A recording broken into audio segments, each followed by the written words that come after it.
Welcome to MasonAbroad University. This is the MasonAbroad Student Worker Introduction. I'm your host today, Sammy Sinkowski, the MasonAbroad Systems Administrator. A little bit about me. I became a part of the GEO family in 2019. I am the main point of contact for all things MasonAbroad. I'm also the program administrator for host programs such as SHAR and CDRC. I also coordinate our GEO scholarships, and I am remotely based in lovely Appleton, Wisconsin. The agenda for today. We're going to learn how to perform a search, save a search query, view an application, profile info, materials, questionnaires, how to email, and how to upload documents. First, let's log in.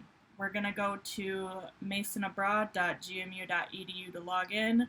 You will need your NetID and Patriot password, and you will need to be able to duo authenticate.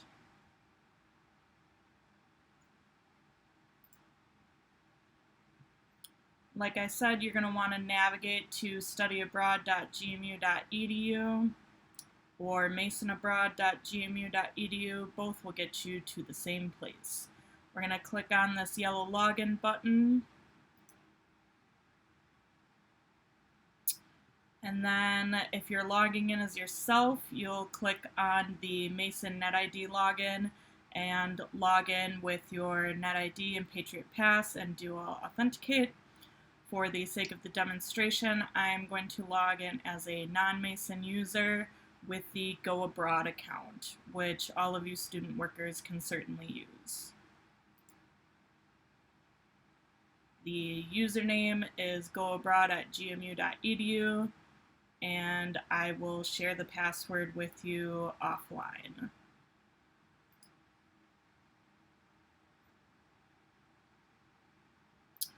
Wait for that to log us in. All right, so your administrative homepage should look similar to this. If it doesn't, please go to the black navigation bar, and in the upper right hand corner next to your name, click on the gear icon and scroll down to admin settings. From here, you're going to want to uncheck tasks as well as applications without itineraries or locations. And then we're just going to click on the yellow update button. And then we can click on the return to admin home button, or you can always click on the house icon to get back to your admin home. You'll just go to this first drop down to administrative.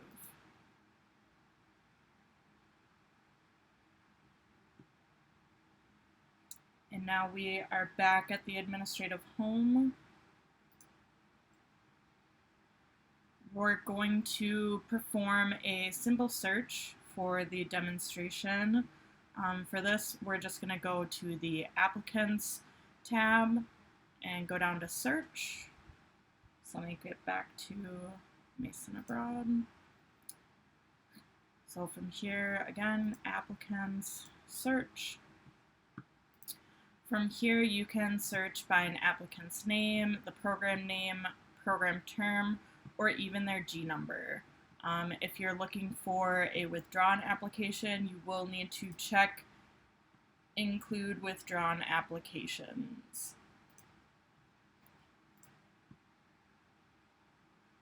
Little tip is when you're searching for the applicant name, it's good to search by either first name or last name, because this does use what's called AND logic.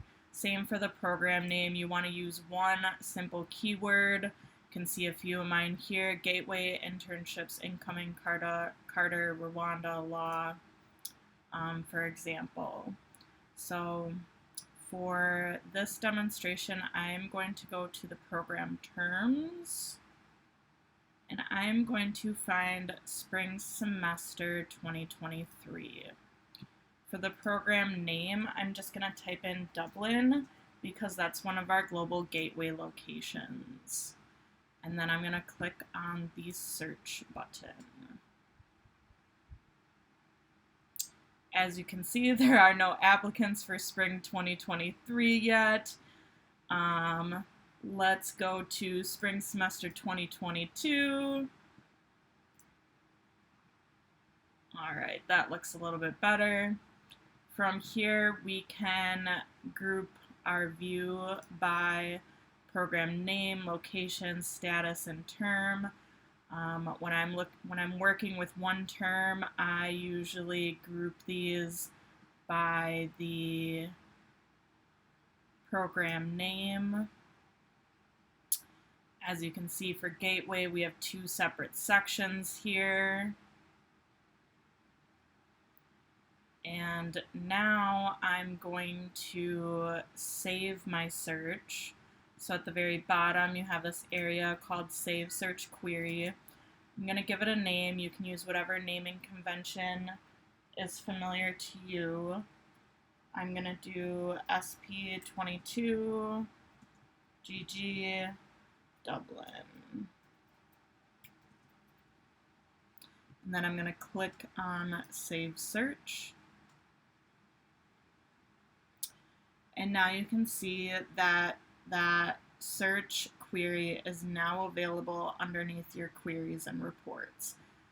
You really won't have to run this search again. You can simply just click on it and it will bring you right back to the search you just performed.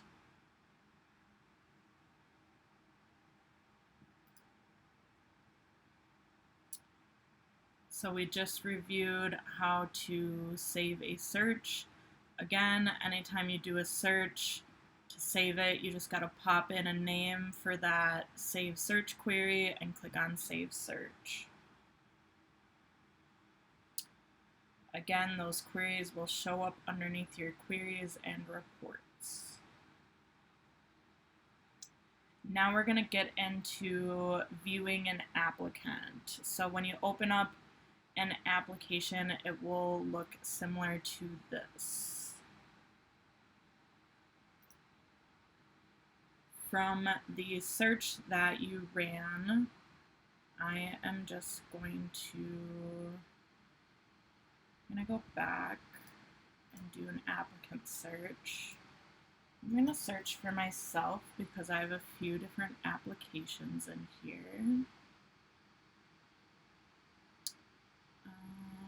Let's look at the Virtual Global Internships application.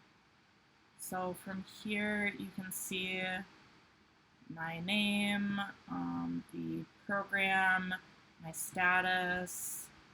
You can expand this profile information.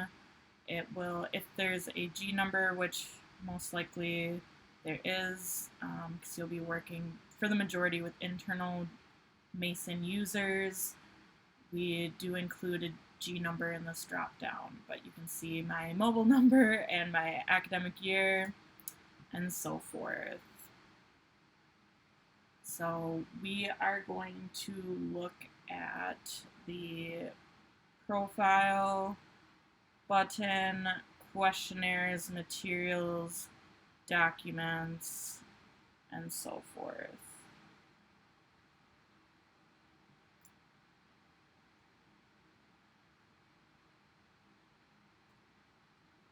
The profile information will look similar to this. You will have core information and then custom parameters that are pulled in by Banner. It'll pull in via SIS data, and then there's also data that students will enter. So I'm going to click on my profile button, and you can see some of my information that's on here.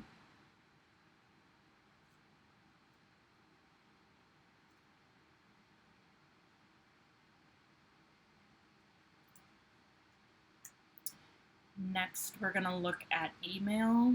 We have a few different email options. You can use the system email form. You can use local email client programs such as Outlook, and you can view email log for this applicant. So let's go back into MasonAbroad and click on the email button. Again, you can see all of these emails. Most importantly, for student workers, I would say if you just need to send an email to them singularly, you'll click on that first option. It'll bring up this email content area where you can put in a subject. You're from. If you're logged in as yourself, you can send it as yourself, or you can drop down to go abroad. What's nice about the email content is we do have mail merge fields. So if you need to, we'll also look at how to batch email. But from here, we can put dear and then mail merge. We can put in their preferred name, for example, and then say thanks for starting an application. I'd love to connect and show you all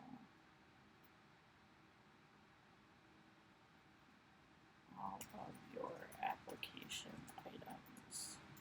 Best, and then you can sign your name, for example, and then if you maybe want to put Geo staff and then our information for Geo under there, that would be great. Test. And then we will click send, and then that will send an email to the user. Let's go back to my application, go back to email. So we just went over using an email. I don't really use the local client program. If I need to send an email through Outlook, I'll just log into Outlook. But from here, the other important area is view email log for this applicant. You can click on that. And here you can see all of the emails that have gone out to this applicant. You can even click on them to view the email. So this is great if you just need to like catch up in terms of what communication has gone out to an applicant. It's a great way to just see the paper trail. So this one, you can see the information for virtual global internships, for example. Yeah, that's pretty much it for email. Now, I'm going to go back to my admin home. So again, I'm going to go to that house icon, administrative,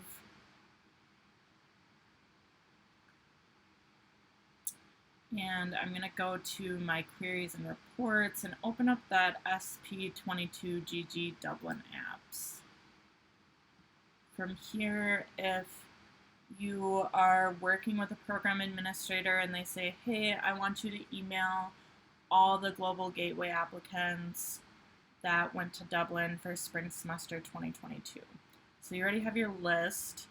So what you can do really easy is you can go to options and then you can send email.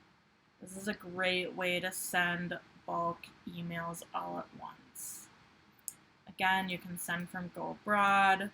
You can put in a subject, and then down here, super important, is the mail merge feature, where again, we can put greetings.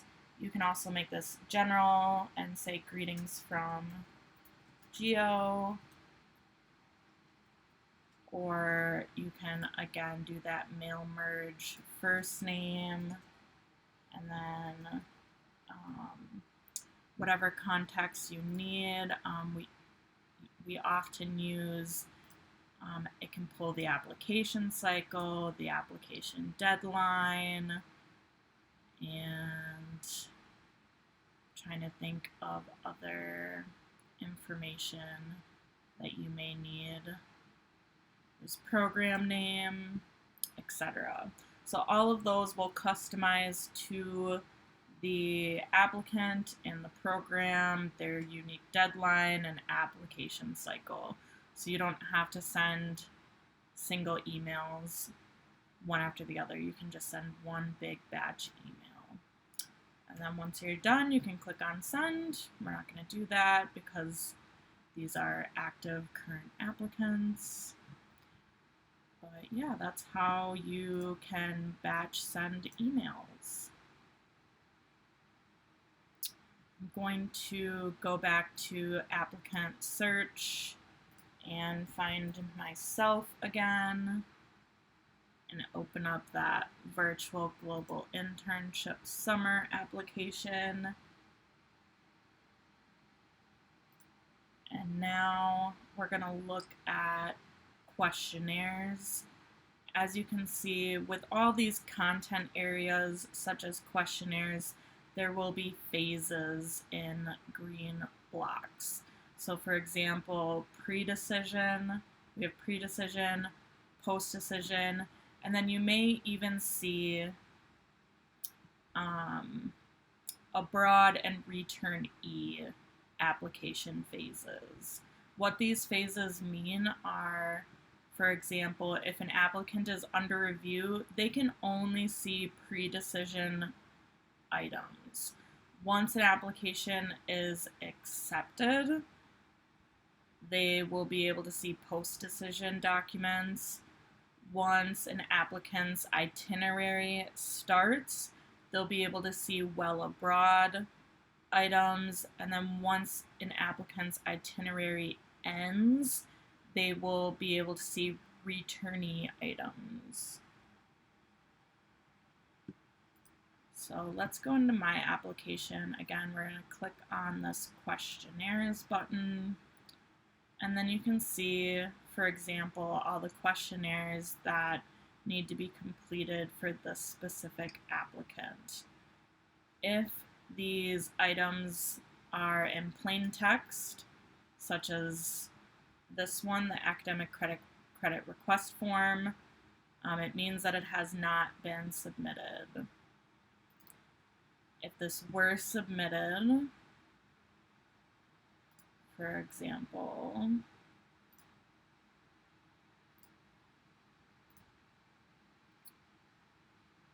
I can click on submit, and now it will hyperlink green and then show submitted and the submit date. So if an applicant has submitted something, you can see that once it turns green.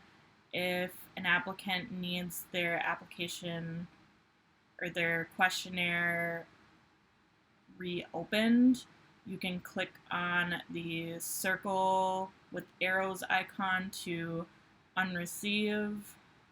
You can erase, and you can print the questionnaire. As you can see, we have those post-decision items. Also, what we can see are all these internal use questionnaires. For example, we have payment, charges, and credit information. Those are entered by program administrators, and then T uses that information to update payments and charges. But the student does not see them because it is an internal use questionnaire.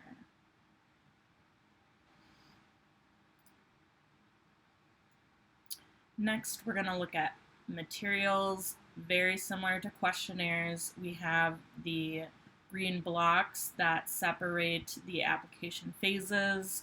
So we have pre-decision, for example.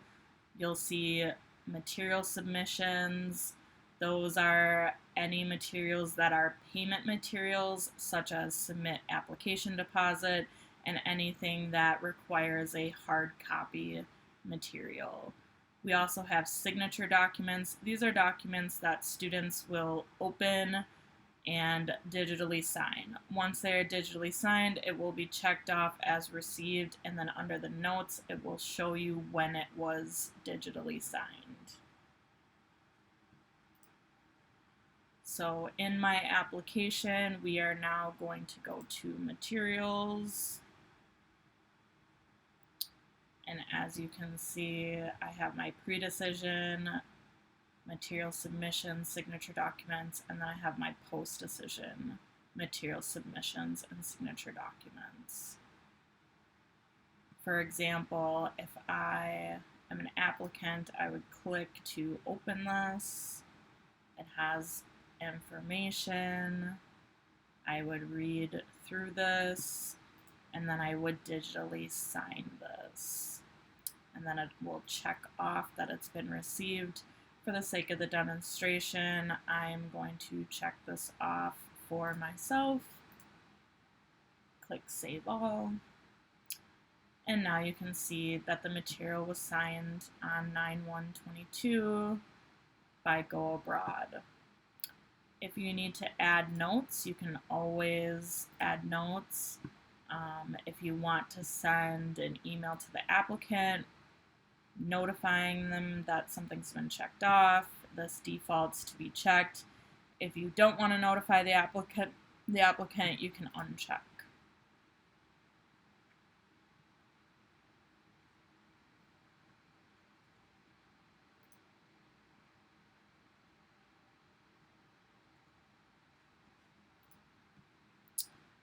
All right, so now we can look at the next area,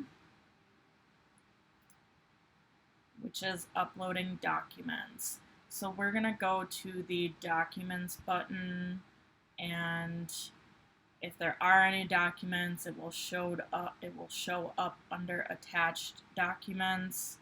For example, this one shows Emily Billings PDF, who uploaded it and when, and if it's internal or external use. And then we have the area underneath that says Attach New Document, and then this area that will populate when you click on Attach New Document.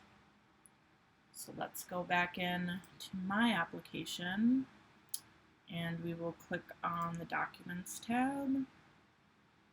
And here, very commonly, you'll be asked to scan and upload transcripts. So to do that, you would click on Attach New Document to Application. These are going to be new files, so choose the file. I'm just going to choose a random file. And then I'm going to give it a description. We like to use naming conventions.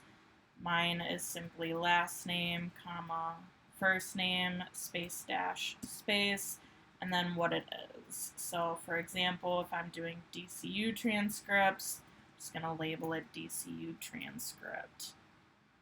And then under select document type, I'm going to select transcript. And then if it's just for internal use, I can check that. And then I can also check to send email notification to applicant.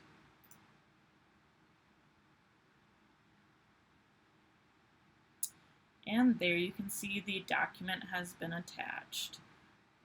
A lot of times with like a gateway applicant or an exchange applicant, there will be one more extra step. So once you upload that transcript, you may have to go into their materials and check off that the transcript has been received. We can go into a gateway applicant just so you can see what that looks like. So I'm going to go back to spring semester 2022 Dublin, search, and open up this first applicant. And then under materials, we have this, let's see, yes. So we have a few returnee items. So transcript received, again, you can click on that and see the information that's on there. And if you are responsible for sending it to the registrar's office, again, there's information in here that you can read through. And again, you can check that it's been received and it will notify the applicant automatically. And then don't forget to click on Save All, so it will save that completed material.